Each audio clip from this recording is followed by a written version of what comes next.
Hey everyone, and welcome to your Exit Squad. My name is Dave Barnett, and I'm joined by my co-host Mike Finger. And this is the show where we talk with people that own and operate small, medium-sized businesses who have an aspiration or a desire to exit one day, and they want our help to look at what they're going to do in order to make this a possibility. Mike, what kind of stuff are we going to be doing on this show? Exciting conversation today. We've got a guest with us today, David, who's going to be different than many of the other guests that we've talked to. Our guest today is different because he's both the potential buyer and in many ways the potential seller of this business that we're going to be talking through. Our guest today is Dan. That's not his real name. He is currently running his family's business right now, but he wants to figure out how he needs to change the business so that he's able to acquire it as the next generation owner. So, Dan, welcome to your Exit Squad. Hey, guys. Thanks for having me. I'm pretty excited. Excellent. Well, we're thrilled to hear the story. Thrilled to hear your story. Dan, talk us through a little bit about yourself and about the business. Okay. Well, first off, I've been working in the business my entire life.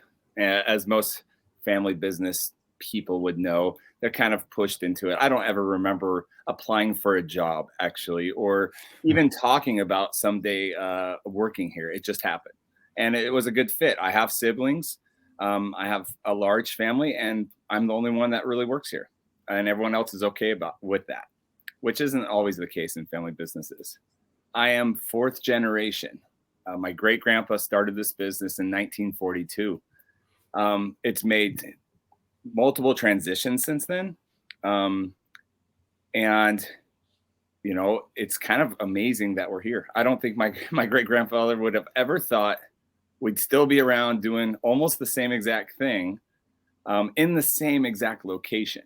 So that's a big important part about it, too. We're still in the same property location that actually one of my grandpa's brothers lived on back in the day. So it's interesting. But yeah, so I've been working here a really long time and helping the business grow. I actually finished my business degree a few years ago because I didn't know what was going to happen with the business. And I figured, wow, if I got to go somewhere else, I better have something to show for it. So now I've been running a business and have my business degree, but that's really not what I want to do. I want to stay here and keep this thing going. I just don't know how to do it. Sure. Dan, how long have you been running the business?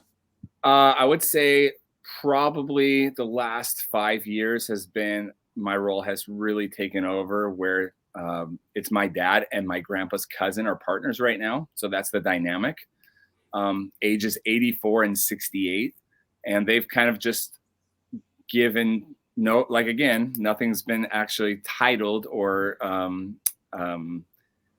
given. It's just been, hey, will you help me more with this? Will you do this? Will you do that? And so I've taken it on and have been helping a lot, where to the point where I feel like the company's doing pretty good at my dismay, kind of, you know what I mean? So, at the time they were wanting to kind of step back, we'd built a pretty good, well-oiled machine here. And a lot of it I put in that effort. So I'm kind of like a catch-22 here, helping the business and then having to figure out how to transition the business I've been helping on so long. So absolutely. And what role are the current owners in? Are they there every day making those key decisions, or have they faded back as well? This past year, they've faded back a little bit more, but they are both there every day. Okay. Too many cooks in the kitchen, too many chiefs, it's draining. It's tough. And I've talked with my grandpa's cousin, the older one, a couple times, and he just feels like this is his life. He doesn't know what he would do without it. He doesn't know how to live without it. It's his baby. He's been working here 50 something years. Sure.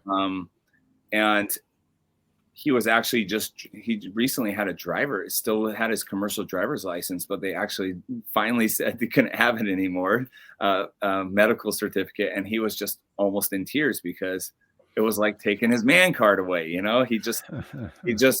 can't think of life without it. So they are exhausted. Both of them are exhausted. They need more help. They just don't know. We've sat down and had discussions. They just don't. None of us know. The last transition was 50 years ago, and it looked a lot different.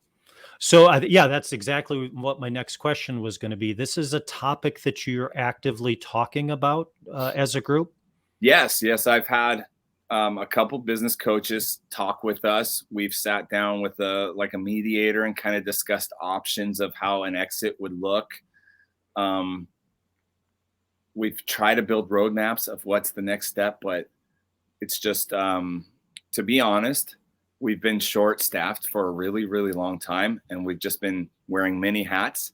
Yeah. And so I've been hiring guys to help open up time for us to have these discussions. So within the last, year, we've been having more available time, because otherwise we're just working for the company. We're not working on the company. We're just day-to-day emergencies, and we can't ever find a time away from the customers where we can just shut things off and talk every time something comes up. And so we're having those discussions. It's just like after the discussion, we kind of joke, me and my cousin, I should probably enter that into the equation. My cousin is planning to take this over with me, who is my dad's partner's grandson. Okay. So we just call each other cousins because I don't want to figure that out. But and me and him work really well together, but we just kind of joke around like, why are we having these meetings when nothing gets done? So, and we got that other dynamic of I don't want to be that entitled, spoiled, hand-me-down business thing. I don't want to talk to him about, I don't want to offend, you know what I mean? Like, it's just a weird dynamic of how do you go about talking about these things without saying something that might hurt their feelings about what they built so long, So it's just a rough position. Yeah. If a deal were done next week, what would your father and his cousin be doing? My dad, he's actually told me, I'd still come and help you if you want. And I'm like, no, that would be the worst nightmare. Just it would be really weird, but he just doesn't, they're tired, but they're not ready to let go of everything. He does. I mean, he would have some hobbies and he would, travel and visit grandkids, and he would enjoy retirement. He really would. I just don't think he can fathom that yet. I don't think he's ever actually said, he's never taken a month off and just gone away. I said, do that. Just leave, see if stuff still works, and the other thing is we don't have to make decisions right away. We're not in that position. But we could test things out, right? It could be like, hey, you know what? Why don't you just go into a semi-retirement for 2 months and just see how you like it, or something like that. And now my dad's partner, he's 84 and he's got some health issues, so I'm pretty sure he'd just be hanging out with his wife at home. So not much there. The reason why I asked my question is I'm just trying to get a sense of their motivation or urgency. Because, one of the biggest problems that they face as owners of this business is the stress and strain of day-to-day management. And they managed to solve that problem by getting you to work there. Yeah. Lucky me. Right. Yeah. And so whenever somebody says to me, we have meetings and we talk about this, but nothing ever seems to happen. The first thing that I question is the motivation of the seller. Yeah. Yeah. I guess they're very unmotivated. Because to be honest, if I was in their position, I would just sit there and let me do everything forever. You know what I mean? I'm making it very easy for them. They joke around with my cousin and I and say, we have it so lucky. We do. And I said, you guys have it. We're sitting here ready to work and willing to do whatever you want. Like, who am I going to have to do that for me? Based off the industry, none of my kids are going to work there. Yeah, sure. So Dan, is there any plan or planning in place if something were to happen tomorrow? I mean, is there any kind of transition? They plan? Have, they do have a fail safe, insurance policy buyout, first option to buy out kind of thing, partner from partner. So they have that. If they were both too, I don't know. That would be a mess. So So no pray for planning that. in place around that. Okay. Have you guys talked about what the business might be worth or what the price might be? What do they envision getting out of this? Do Okay, they want- so we did sit down with the accountant and kind of talk about that, and that you can Google anything and find out. Oh, a multiplier of this. Oh, it's this. Oh, this. We actually bought a business, an asset sell like 5 years ago. We bought a competitor, Mhm. and it was just an asset sell, and like it was like not worth what they wanted way more. So like I've seen things like that happen. And most of the time it's either asset or property. That's the business. In our industry, it's just like the business is not valued. Like if I went on Shark Tank and say, oh, this is my margins and these are my gross sales, there's not a multiplier like that because it's a commodity type thing. But we have discussed, and they're not looking for a big payout or any kind of, they already said we'd finance you guys because we want it to be successful for you. We don't want you to sit there and be in debt for 30 years or anything like that. We're not looking for a big payday. And so that's what makes it difficult. And I'll let you in on it. I have a really good relationship with my mom and dad. And so we came out of that meeting, and the accountant basically said, okay, what do you guys need? Yeah, to my dad and his partner. What do you need a year? What will make you happy? And neither of them could answer the question. And so I put my dad not on a budget, but of a strict, audit of how much do you guys spend a month? What would you be comfortable with? They have no idea. And it's so frustrating.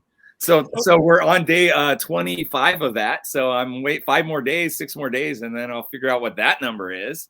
So, but no, they're not looking for a big payout or anything like that. They're very comfortable, and they've talked about just leaving us the business. You know what I mean? But I think sometimes that is like not looked upon with their friends or something. Like, I grew this business to whatever, and I'm just giving it, I don't know. It's an uncomfortable thing. Right. So, Well, so here's a question for you then. I mean, I know what it costs me to live because twice a month I write myself a check out of my business. It's David's Pay, and it goes into my personal bank account, and that's what I run my household off of. And so if these guys don't have a very good idea of what it costs them to live or what they need to live, is there some sort of commingling or some I guess informalities with how things are operating as far as money and accounting goes? I would say yes, probably. And when we spoke prior to this, and you termed it, I love your term. I've been using it all the time, normalizing income. I love that. To figure out kind of, and I sent you financials of the company, and if I also printed out a P&L of year to date, and if I don't know if I sent that one to you guys, but I've been working really hard to normalize the income in the business. But I think a large part of it is, imagine a scenario of you've been working for this company for a really long time, and you have total control of where all of your money can go. They didn't pull out a lot of money and build their own retirements. They actually bought property with that earnings as retirement. That's what they've always called it. And the property is like next door to us. And we've just started using it for the business. And the business have grown because we have that property. And a couple they lease out. But so a lot of their earnings have been because of, or have been turned into property. And then in turn, the company has been using the property to grow. And they haven't had an increase in rent pay for the company. So kind of like my cousin and I are always like, someday you gotta have to get market value for that rent. And it doesn't make any sense. Like, we would have to move out to the middle of the desert to be able to afford something for the rent price they're getting. So yeah, there are some things they can fix. And that's a big problem, I think, with selling it to anybody, not just me, to anybody. That would be a huge issue. Dan, do you have any sense for what the business looks like financially if those different elements were normalized? If you were, If the accounting was clean, if you were paying market rent, do you know what the business looks like? Yeah, I do. I have a really good idea, and so that's what keeps me here. Okay. So yeah, yeah. So it's promising, and I have been working on it. So I think this year, if I at the end of the year when I do the P&L, it's going to look a lot different. We're gonna have we're gonna upgrade a lot of equipment this year. That's all I'm gonna say on that. Because I've been helping with margins and pricing and different kinds of things. I kind of neither of them background have business background, and I'm not saying that's bad thing or anything. They've been successful, but like they don't have budget meetings. They don't forecast. They don't do the normal things that I do in my personal expenses, like David said, right? Like, I know exactly where every penny of my money is going, because that's just being smart with your money. And then you are actually better off because you know where your money's going and you're not spending it on things you don't know where it's going. So I've been working really hard at that. And I told them this year they're accidentally going to make a lot of money and pay a lot of taxes if they're not careful. But yeah, they have a lot of things. It's worth it to be here. It's worth it to be here for me. So let me ask you this. If you owned this business today and you were unrelated to the property owners and you did have to pay a fair market rent, would you still run this business in this location, or would you have moved it someplace else? That's a good question. I've been thinking about that. A comp just went up down the street from us, and the same acreage, the same kind of lot that we have is $123,000 a month. A month. A month. A month. Yeah. Okay. This is a big industrial space. Yeah, it's a big industrial space. It's a huge I think a petroleum company is in there right now. So they have multiple trucks, tanker trucks, and things like that. So, but I mean, I was looking at comps and it was $15 a square foot a year rent. That was like normal. There's a place down the street that's kind of close for this type of open land kind of concept. No, I mean, we would have had to move if they didn't own the property. We would have had it. We would have already been pushed out by city ordinances and stuff. We're in a weird location. 80 years. Are you grandfathered? Yeah, we're grandfathered in. Yeah, Okay. yeah. So I couldn't even go down the street and rent a place and do what we're doing. So it's very imperative that we keep the location. Otherwise, the company's not worth having. So that is a big deal breaker. I mean, the freight involved to get stuff. I mean, I'm delivering stuff. We do horse feed. Okay, so it's not glamorous. You know, nobody says, "Hey, I'm going to go start a horse feed business." We have very little competition. I don't have to market. I don't have a sales team. They've been doing it 80 years, and so it doesn't follow a lot of the ticks that you need for a business. It just, a lot of things just fall into place. But yeah, we would have to be so far out of town that the freight to like deliver to the customers that we go to would just make it not even. It would just be a really hard thing to do. Let's just say nobody's going to start this business where we are. Sure. This is where it started, though. So it's very interesting. It was fun fact. It was a dairy feed business. So my ancestors are dairy farmers from the Netherlands, and came over and then came to our area down here for during the war, and then said, "What do we know? Oh, we know dairy cows. So let's start doing that." So we have to figure out not just how to transition the business, but also how to transition the real estate. Yeah, that is a tough one. So this is some advice I got, and you guys could tell me if it's good or bad, or give your opinion on it.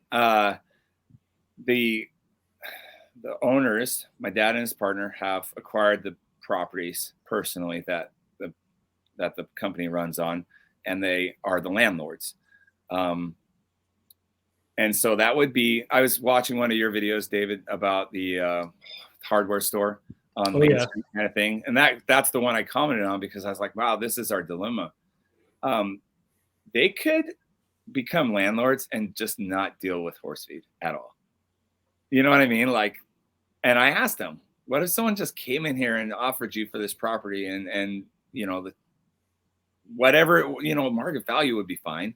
Would you be okay? Oh, we would never do that. We want the company to keep going. So they're not looking for a payout on property. They would keep it going. But at the same time, they're counting on that rental income to support them into the remainder of their life. So that is the transition going on. That's the discussion.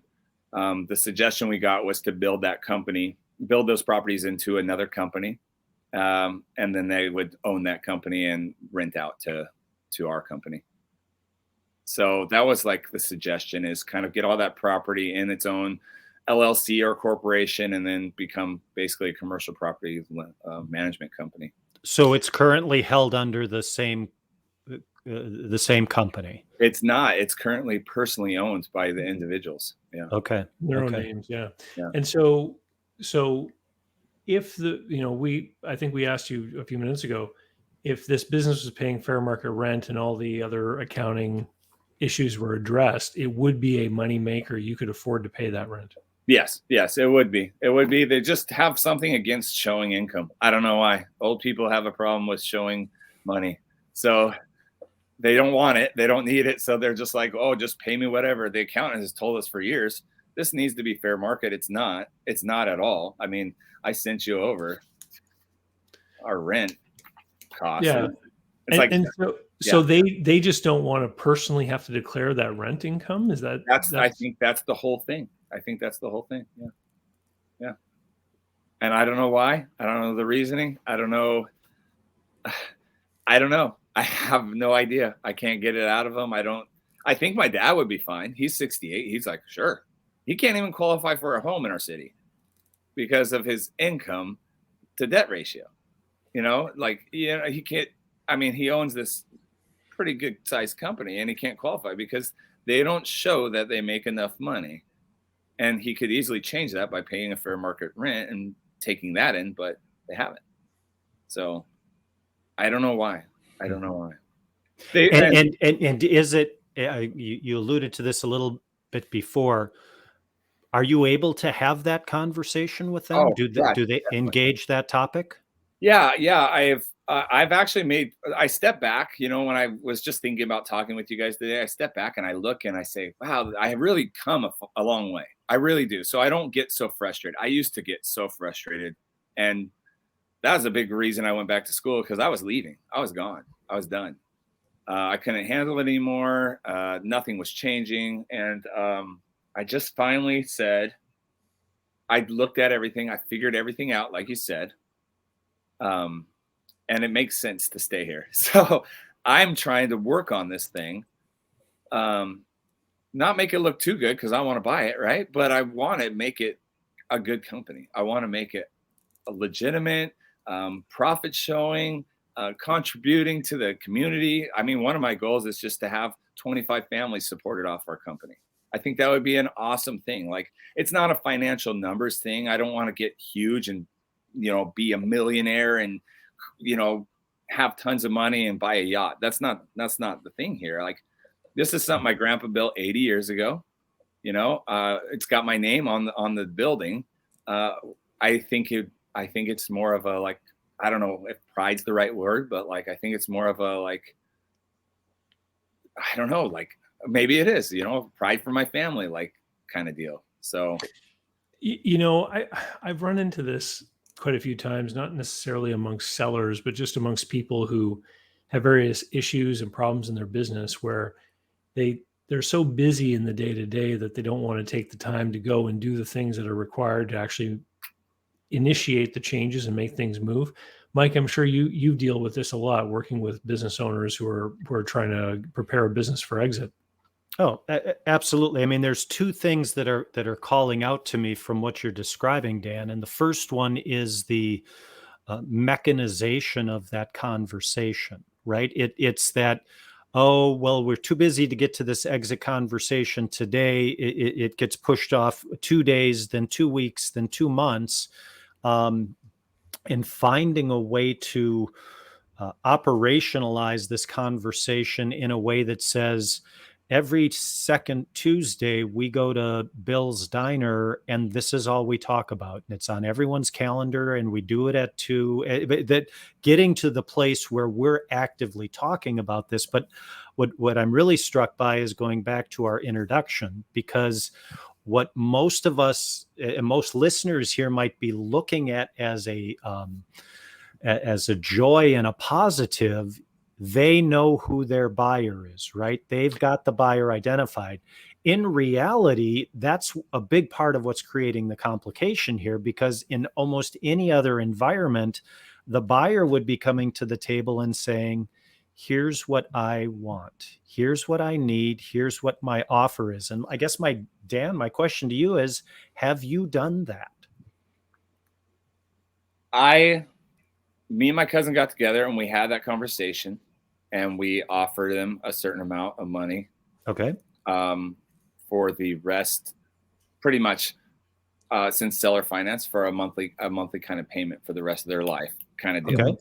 with the intention upon the remainder of their life, we would take over. So, without any like final payment or anything like that. Sure. No, nothing going to the family trust or anything. That's luckily our family doesn't have a lot of family issues. I've read so many family business books, and it's just like all these different family dynamics are messing with it.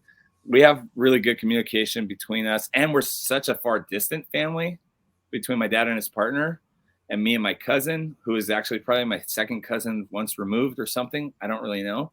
That we don't have these like family issues that most family businesses have. And we've said a number, and they said that number was way too high. We wouldn't need that. And I said, well, great, that's fine. But then again, there hasn't been any step forward. So there hasn't been any movement from that. Most sellers struggle to find a buyer, as Mike was just alluding to. Most buyers struggle with things like the financing and the deal terms, and that in this case doesn't seem to be a problem. They apparently will take less than what you offered, and they're willing to finance it for you. So it would appear that the deal making should be easy, but the reality is that there is an inertia here at play that is preventing the initiation of the action. Because between the money that you're going to pay them on the seller note and rent that they could collect through their real estate holdings, they can more than afford to retire and have an income that will support them happily, right? Yeah. And so I don't think the intransigence necessarily has anything to do with the business. It has to do with them having some kind of vision of what that post-work life looks like. Yeah, and I think they're both scared of that. I mean, I don't know. They've heard stories the second they retire, you die. I mean, I think it's a real thing. For some people, I think it's a real thing. My great grandfather, I remember when I was a kid in there coming in and not really working, just with a broom sweeping up or something. He was already retired and done, and he was in there every morning, rode his bike into work, and had a coffee in the office every morning. It's something about, and I tell my wife all the time, do not let me be like my dad and his partner. Do not let me turn into this guy that can only talk business and has to be there and can't let go. I don't want to be that. Like, you can learn from your parents, right? And you can learn what not to do from your parents. So I just don't want to be that person, but it comes across as like, he's just lazy, whatever. No, that's not a thing. Like, I don't want to. I could be on the forklift every day, but if we pay a forklift operator, why am I? So right. That's the kind of things that they're still doing. But Dan, if you woke up tomorrow and you were the owner of this business, would you need their roles to change? Do you have a problem with them coming in for the next 20 years if they're so inclined to do that? Oh, if I was the owner, I would not need them at all. I would need more labor workers, and I have hired 3 guys in the last 3 months, and so But would you be comfortable saying to them, "Dad, come to the office and drive a forklift whenever you want to"? No, I would want them to go enjoy the rest of their life. I would. Because I'll tell you, there have been deals done before where sellers have gotten to keep their office. Yeah, that just would be such an issue. It would just be, I mean, the way it works right now is kind of a power struggle with two owners in there all the time overhauling each other's. I almost quit when I was 18 because I didn't know who to listen to. Employees are being confused by Employees differing get told points of one view. thing, get told something different. So there's just too much going on. I told them, they offered me to get out of the truck. I've been in the truck for a long time. They offered me to get out of the truck and manage the yard, the office, and take control. And I said, only if you guys stay home. That was the only. My wife actually told me, she's like, no, I do not want you to be in that environment for 10 hours a day. The only reason you do it, the only way you could do it is if they weren't there. And the other day I was in there, we closed up the office. I stayed about an hour late. My dad was sitting behind me and we were getting some work done. And I just stopped for a second. I said, you know how nice this is right here? You know, just because there was one of the owners there. That's all, just one of them. So I've already talked to my cousin about it and saying, you know, we'd have different roles and we would be in charge of different things. Don't step on each other's feet. But no, I don't. And that's why I sound like kind of evil, right? Like, oh yeah, I take it over, but you can't come back. You know, like they get offended by that. Like, oh, I've been working here for so long, you know, and I say, well, you think you'd be better at it by now, you know? So like, just like different things like that. Like, it's just time for them to go and do something different, you know? Well, and it's difficult, I think, at this point in their life to create a new interest, perhaps. Yeah. So, for the 84-year-old, definitely. I mean, he's got an unhealthy wife at home. And I think part of it is he just stays at work so he doesn't have to deal with some of that struggle at home, which is unfortunate. But my father has plenty to do. He has so much to do. And my mom's just begging for him to let go and go do some stuff. And he just can't disconnect. And I think it's more of a pride thing. Like, my partner's 84 and he's still been doing this. If I take off, he's going to just do a bunch of things while I'm gone that I don't really approve of. And I know that is actually the reason. That is actually the reason, because I've hired these new guys and they both have problems with the way things are done, like day-to-day tasks, right? And I said, who cares as long as it gets done? But if they've been doing it for 50 years, they have a certain way to do it. If someone comes in and does it different, they just don't like that. So I was writing down some notes. One of the biggest things I took away right now is the money doesn't matter. The money is not the issue. The financials aren't the issue. It doesn't seem to be, based on what you've described. Certainly, it's something to do with I don't know if it's an emotion or power, maybe power, maybe the need to be needed kind of thing. It's more of a behavior way of framing it. That is a great way of framing it. It's So needing to be needed is something that I've heard someone in a different sphere talk about with respect to, masculinity, like roles that men have traditionally filled, where you're there to do the work and be busy and get things done and earn the money and all that kind of stuff. And it could be something very close to that is attuned in these two. There's a lot of information out there how we as small business owners personalize that role, right? That is who I am. I am the owner of X. And, we can talk about it somewhat flippantly and say, well, why aren't you doing that other thing? But this is the life that they've built, right? This is who they are. They've made that job. They've made that role to be exactly what they want to do. And if they want to own the company and come drive the forklift, they can do that. Dan, do you have you mentioned there were no salespeople in the organization. Is there an org chart that you've sketched out at any point that talks about the different functions and roles within the business? What I'm wondering is if there isn't some way for you to create a post-sale role that one or both of them could fill that allowed them to be involved in some way. I'm just imagining, like a trade show or the county fair where a lot of the customers might be, and, being representatives of the company or something could be something that they would just love to do. And they could continue to do that. And that would be a very low time demand.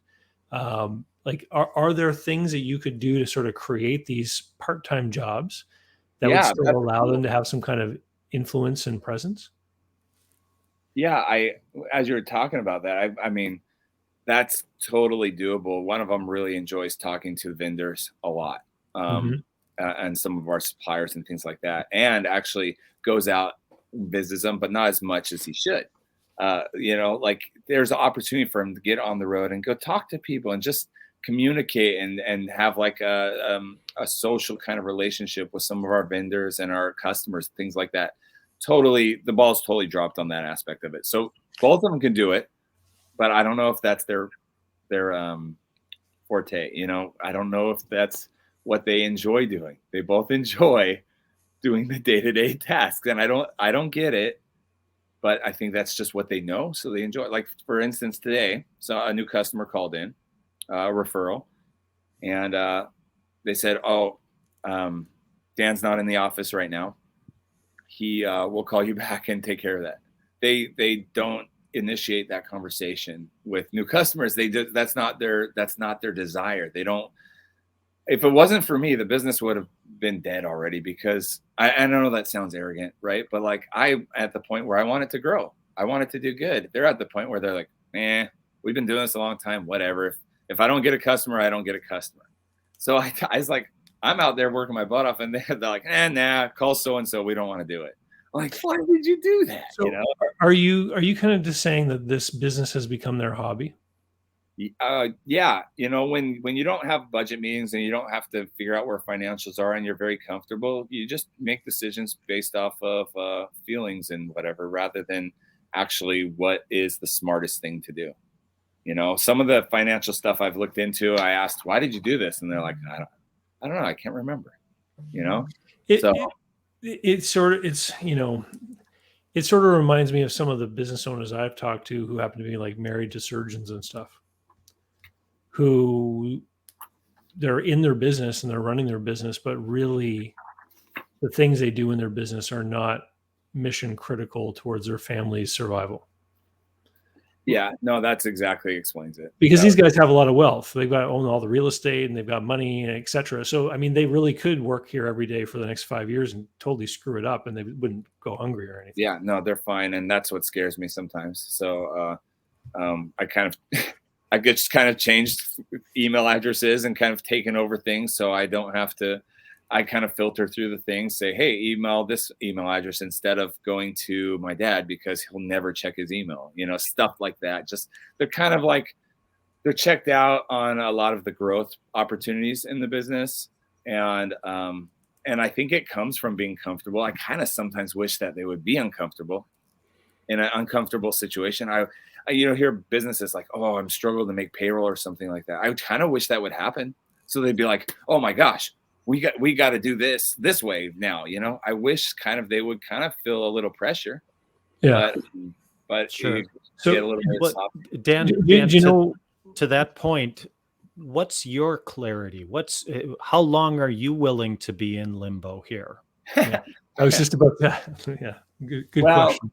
so the problem is my dad and me have a good relationship, and he if I told him, if I said to him, "You know what, I'm done. I'm not going to be here anymore unless you retire next year," and are out of it, he would be out of it. He would just say, "Okay," give him an ultimatum. He would. I don't know if I'm going to do that ever, because I'm his son. That's a little bit, like it might come to that point, but my mom might actually pressure me to do that. Um, as far as his partner, it's his grandson that is waiting to take over. He's been in there for over a generation gap. He hasn't had a transition. It was my grandfather, my grandpa, my dad, me. It's been my grandfather and his nephew would be my dad's partner, and that's it. Stopped. He didn't give it up. He never changed. So there's a lot of running into your head, your head into a wall with that one.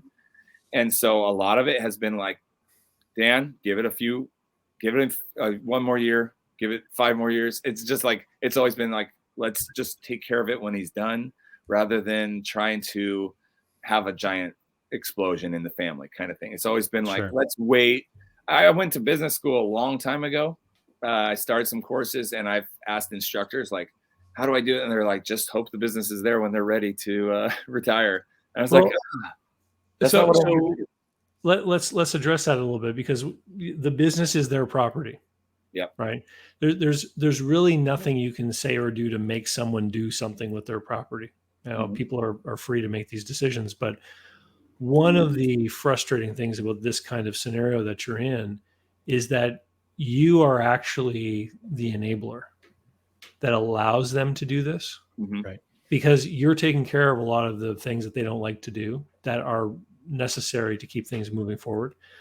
And so, you know, it's interesting, back when I had my business brokerage office open, there were a couple of instances where very wealthy business people came in that had very successful businesses, and they came in with their children, their adult children, and they said, we're here to buy a business for my son or my daughter, so that they can go and run their own business on their own outside the mothership and learn some lessons and have some failures and everything. And then I'll know they're ready to come in and take over. It's this sort of like this planning and development of the next generation. The children, they're never forced to come back, right? But you are in this thing and you have never had a career outside, right? Yeah. And if you went and knocked on some employers' doors looking for some jobs, you'd probably have some challenges, right? Oh yeah. Yeah, for sure. For Yeah. sure. So ironically, one of the things that could initiate a momentum in this change would be somewhat of an ultimatum on your part. And I don't think you should deliver necessarily an ultimatum, but I think you can sort of deliver an ultimatum in that you could create some kind of plan or document, the roadmap for transition, with some dates attached. Right. And the ultimatum is that they have to either agree and sign on to the map and the schedule, or that will be an indication that they do not want to transition the business to you, and you have to figure out some other kind of career. Right. Yeah. No, that's really interesting, David. My brain was going to a conversation I had last week with a partner in a business who wants to exit in 18 months, but the business is growing by leaps and bounds right now, and investments are being made and money is being spent and things are happening. But the problem is she's not a player on the board. Her exit isn't one of the pieces that has to be moved yet. And so all these other decisions get to be made. And Dan, you alluded earlier to, I wish there was some pressure that would come, that they'd have a struggle to make payroll. You're the only one who can apply the pressure, because right now you're protecting them from it. So what does that look like for you? How do you get to be one of the players on the board? And to David's suggestion, I think that that makes perfect sense to me. How does that strike you? Yeah, I mean, I felt like I've done this before. I've left the company at one point. How long ago was that, Dan? 17 years ago. Okay. Yeah, so it was a while ago, and I was kind of stuck in this kind of dad's little son coming to work kind of thing, and I was ready to move somewhere. And there was your role as important at that point? No, definitely not. Definitely not. Okay. But I was ready to do something different. Like I feel like I'm always trying to do more. And so I was very limited. So I was like, I'm going to take off and do something different. So I did that. I took off.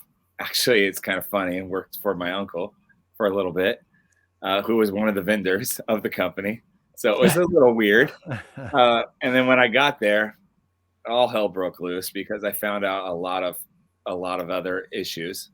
My uncle decided he wanted to be bought out and it was just a mess. It was a giant mess. And so I think I have some kind of dilemma about ultimatums. I think subconsciously, maybe. I mean, I moved my family. We moved like 500 miles away. We got another place, and I ended up having to leave because this caused a big issue with not only my uncle and I, but also my dad and his partner as well. So I think subconsciously that's maybe in the back of my mind, is if I give this ultimatum, I'm going to blow something up that doesn't need to be blown up. So if there's a if there is, like you said, a roadmap of transitions, that sounds a lot more professional than it's a plan, right? A plan that you can all agree on. Yeah. Because you're going to have, lawyers are going to have to do stuff. Accountants are going to have to do stuff. Like, there's this critical timeline project, right, that you're doing. Yeah. And so to lay that plan out with dates and the names of these different professionals, who's going to do what and when it's going to be done by, and when the day is that we're all going to meet and sign those papers. Yeah. Right. Now, that's a better idea. Obviously, I've been talking about it. I've been reading this book about family business, and it says, "What's the roadmap of succession here?" It's a little bit. I can't just take that book and like apply it because it doesn't work the same way. It's not It's not motivated around financials. It's motivated around kind of milestones and like almost like roles, kind of thing. But yeah, I really want some help on a roadmap, but I don't have any time and I don't know how to do it. I get, what's it called? Analysis paralysis. I get overwhelmed of all the different options that could take place and I never come down and sit. And then I feel like it's all on me when really it shouldn't be. And so then I make decisions and I say, okay, let's do this, this, and this. And if something doesn't work out right, they just throw their hands up and say, see, it didn't work or something, So I need help. I need help of building a roadmap and finding the right team of professionals that are like, oh, this is a no-brainer. This is what you want to do. First step is getting all the property under one LLC. Next step is, figuring out what market value rent is or whatever. Well, hang on. Let's put the brakes on this right now, because you are now taking on the burden of your father and his cousin. So you are not the owner of this huge portfolio of property. Yeah. You are the guy that runs this business, and your interest is in acquiring this business and becoming the tenant of whatever this landlord ends up being. Yeah. Right. Yeah. And so you need to keep your blinders on to the focus of what it is that you're working on. That other stuff that they're involved in that you're not directly involved in, you have to let them be business people. It's their property. They have to listen to their advisors, reorganize in the way that their advisors tell them is going to be the best, most beneficial tax-wise, et cetera. You don't have to lead them through all of these mazes. You just have to take care of this one piece. David, I hear that, but Dan, do you want to own this business if the property transition isn't part of the plan? The property transition is part of the plan. We've talked about and discussed it, and so it would be. So you would buy the property in the business. Okay. Yeah. Mm-hmm. And because the two separate don't work, right? In your mind? Yeah, the two separate don't work in my mind. Yeah. So then if you're going to buy the business from them and the property from them, does there need to be a reorganization around the real estate? Or you're going to make a purchase agreement to buy the business and buy the building? Yeah, that is an option. They just have always had it set up where the business doesn't own it. And I don't know why. I don't know for what reasons. I don't know if it was tax reasons or things like that. But honestly, does it matter? Because you could choose to do the same thing. You could choose to have a property holding company to buy the property, and you could have an operating company buy the business. You could hold them separately too. But the only thing that has to be on your succession roadmap is, this is the moment that I'm going to buy the business. And you might stagger it. You might say, and I'm going to run the business and pay you guys rent for 2 years. And while I'm creating financial statements for the business under my stewardship, showing that I can pay this kind of fair market rent, once I've got those 2 years of financial statements under my belt, I'll have no problem going and talking to the bank and getting a mortgage to acquire the property. Yeah, no, I like that idea. Right. That's probably a lot cleaner. So then property acquisition maybe is, 2 years or 2.5 years after the business acquisition. Yeah. But this is what you lay out on the map, and you say, this is how it's going to go. And so I'm going to buy the business here. I'm going to start paying on the promissory note. I'm going to pay you rent. Then I'm going to buy the business or the building at this point, and then you'll get a big check from that because I'll be able to get a mortgage for that. And I'm going to continue to pay the note. And this is what it looks like for you guys. Do you agree to this plan? Yeah. And now they're not agreeing to sell the business. They're agreeing to a 5-year transition. And gee, I'm going to be 92 at that point or whatever it is. And Right. it'll probably be time. But Yeah. I think that makes a lot of sense. But again, Dan, my question to you is, what's your timeline? How long are you willing to wait in limbo, or when? And let's shy away from the word ultimatum, but let me just put it to you. How long are you willing for this to go on before you get clarity? That's a good question. Everything I can say is like, I've waited this long. It would be dumb for me to leave right now. That's what is in my mind. You know what I mean? Like, if I was going to do this, I should have did it 17 years ago and never came back. But now that I've invested all this time and effort and I can actually see the projections of the business, I'm like, I'm willing to wait. I'm willing to wait 5 years, 10 years. I really am. There's not a struggle. There's nothing pushing me. When you guys said, when David stopped me and said, you know what, this is the seller's job. The other day, my dad's partner like gave me all the deed property titles, say, okay, get it together and do it. Like, I'm their advisor. You know what I mean? Like, I can't disconnect myself from this. Like, anything. I got 3 calls from them while we're on this podcast, probably about day-to-day stuff too. So, and then it is on me. It is on me, David. Otherwise, nothing's going to get done. Nothing. Yeah. So, and that's why I keep going back, Dan, to you being willing to say, hey, this might never happen. They might never cook in the kitchen, if you will. But how long are you willing to give them to make that happen? I don't know what else you have control over, right? You can't, as David pointed out, you can't force them into making a decision. You can say, I need clarity on this in the next 18 months, or I got to go find someplace else I can get clarity. It doesn't have to be a tomorrow thing, but if you're willing to stick around for 10 years and keep doing this, why would they change? Well, I see. I actually have a little bit of a differing point of view, because one of the owners is in their 80s. And one of the things that could really create a hiccup for this plan would be to have one of the partners pass on. Right. And then you have all of the issues related to, wills and all that other kind of stuff. You might end up with some new partners you've never really known before. Yeah, that's what scares me sometimes. So. Right. Yeah. And so, the things that cause these deals to be delayed are things like banks, financing, negotiation, all that kind of stuff. And none of that stuff is a factor here. Like, this roadmap going forward, you might want to have this transaction occur on the last business day of the year to buy the business. Yeah. And start paying rent to them and start paying this promissory note, while you then work through and help them and advise them on reorganizing their real estate. Right? The business transaction is the easiest, potentially is the easiest part of it. Yeah. As fast as lawyers can put documents together, you can go do your deal. Right. Yeah. I think the whole business, the business side of it is an easy transition, an easy sell.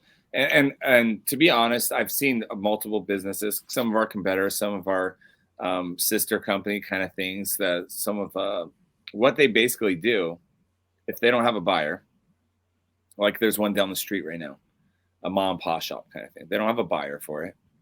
The kids been running it. They're done. So they're basically just going to close up shop. It makes us more busy. They're going to close up shop and sell the property to a church. Yep. And that's not the first time it's happened. That's what everyone does. So you're in a commodity business, and commodity business means, there's constraints on your margins. Yeah. Right. And so it's very difficult for a business like that to really be able to generate a cash flow that would indicate some amount of goodwill. Yeah. It's just difficult. It's not attractive. It's not attractive to any investor. It really is not. It means you need volume, and you need the ability to have a better cost structure than your competitors to make any money. Mm-hmm. and you guys have volume. I mean, Yeah. you've got a lot of sales, right? And so even with the small margins, you can make a good amount of cash flow even with small margins because you have a lot of volume. Yeah. And so it doesn't surprise me that you say it would make sense for you to own this business, right? But a lot of those other businesses, probably the businesses really don't have any value, and the decision they're making to simply close and sell their property is probably the most logical one. Yeah. Yeah. And I don't think that's the case here. I really don't, because that's been a discussion. I don't think, because of the volume we have and pretty much the tenure we have, the time we've been in the industry, it's just, they don't have anyone knocking down their door to buy the place. Right. I'm sitting here waiting for it. I like what you guys said about the roadmap, buying the business, first day of this next year, finding roles for them. I think that's going to be an important part, because I think we're missing that a little bit. Everyone has every role. Everybody does everything. And if I said, hey, Dad, this is all you do. This is all you're going to just do. How about you just do accounts receivable, or whatever you want to do. Just pick something, and then that's all you do, and that's all you have to focus on. And if I could get them roles, then hopefully we can transition. I noticed this last 8 months, this whole year, they've been slowing down and getting more tired and passing things on, and I feel like it's dangerous, because if that continues without me motivating and pushing, then the business gets worn down and toasted. Like, I had to go buy a new truck this year. Like you guys are saying I'm not the owner of the business, but I act like I'm the owner of the business. Yeah, I hired 3 new drivers for us, and I asked them, I was like, do you guys want to interview them or anything? No, take care of it. So nothing says we own the business, but I am doing everything that the owner of the business would do and more. And I'm like you said, I'm enabling them, right? I totally am enabling them, but I don't know. I just enjoy doing this, but I want to give them a plan. I want to come up with a sheet of paper and says, hey, guys, check out this plan. Cause you know how I'll tell them, I'll say, are you opposed to doing this plan? I've learned how to do that. Are you opposed to doing this? Cause they say no easily, right? So, but if I phrase it as, are you opposed to doing this? They're like, no, I'm not opposed. Okay, then we're doing it. There we go. That's how I get almost everything done. But if I say, hey, can we do this plan? Oh, let me look it over or whatever. You know what I mean? But so I know exactly how to work with them. I'm not deceiving them or anything. I'm helping them a lot, really. But it's just, it's family business is tough. It is very tough. Well, So and Dan, Dan, maybe some optimism to end with, right? Maybe we'll be surprised once they don't carry that owner label anymore, that they'll be comfortable coming in later or leaving earlier, taking this day off, taking that vacation. That transition can happen, and will happen. And I love what you're talking about in terms of that role for them and ongoing. And I've just added your say no technique to my skill set, so I love that. I don't know where I learned it, but it's come in handy. So Dan, you said that you feel like you need some help. What if you could get any kind of help in the world? What if I could wave a magic wand and give it to you? What would you be looking for? Oh, wow. Okay, a magic wand. Man, I wish someone else would come in and say exactly what I'm saying to them, because they have the powered butt syndrome. I've been there since, it's my dad, right? So he knows me from when I used to wet my bed or whatever, so they're whatever. And then my dad's partner is, I feel like sometimes they don't take my advice as this is the best way to do it, but I'm really trying really hard to figure out the best way to do it for everybody. I just wish someone would come in and advise them, not me, and say the same exact things that we're saying. Oh, how about we make a roadmap, and how about we do start buying the business and then pay you rent? I wish someone could come in and sit down with them, and I'd pay them whatever they want. They just want someone that's not me to give them that extra advice. And I understand it. I get it. It could be the same exact advice, but I just feel like if it came from someone other than myself, they would be receptive to move forward, feel a little bit more confident and things like that. You know, it's funny. I remember when my dad tried to teach my sister how to drive standard, and he showed up 20 minutes later, and I said, "Where's my sister?" And she showed up another 30 minutes after that, because at one point she got out of the car and started walking home. And she swore she would never drive standard. And then she went to a car dealership and someone told her she could save a lot of money by buying a standard. And the salesperson took her out in 20 minutes, taught her how to drive standard. Yeah. Right. And it has everything to do with all of that family relationship stuff not being in the conversation that's supposed to be about how to shift. Yeah. I think that would be super helpful. If you had a magic wand, you'd send someone over to my office tomorrow and you said, "Hey, let's go to lunch every Tuesday for the next month." I like that one too, because I like to eat. So let's go every second Tuesday or whatever and go and have this person come in and say, "Hey, guys, this is what you need to do. You got buyers here willing to buy it. They're doing a great job, by the way. Give me some props there. And then let's do this, and this. All right. And this is what we're going to do." That's the magic thing, like to have them come in and tell them, "Hey, you know what? Go live your life. You put in a lot of work. Take it easy, other than me, because I'm saying all these things, Yeah. So I think we know those people, Dan. We know those people. We might be able to help you out. So great. So the way the program works is that Mike and I are going to discuss the file offline and try to figure out how we might be able to get you some help through this. And as you make progress, you come back and share with everyone how things are going. Does that sound like a fair deal? That sounds awesome. I would love it. Outstanding. Dan, it's been a wonderful conversation. I'm so appreciative you come by and share your story with us and let us enjoy the conversation with you.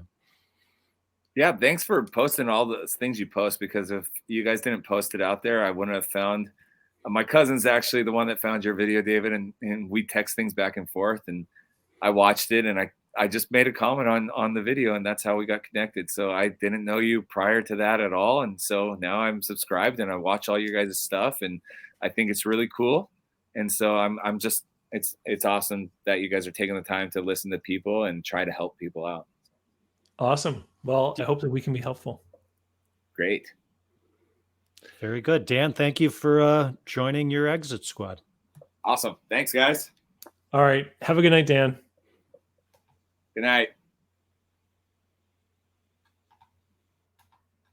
All right. So, Mike, we're going to have a little conversation about this, and we're going to have to find out how we can help Dan out. I know I've got a few ideas brewing in the back of my head, but I think it's going to be an exciting episode for people to come back and listen to a little bit later on.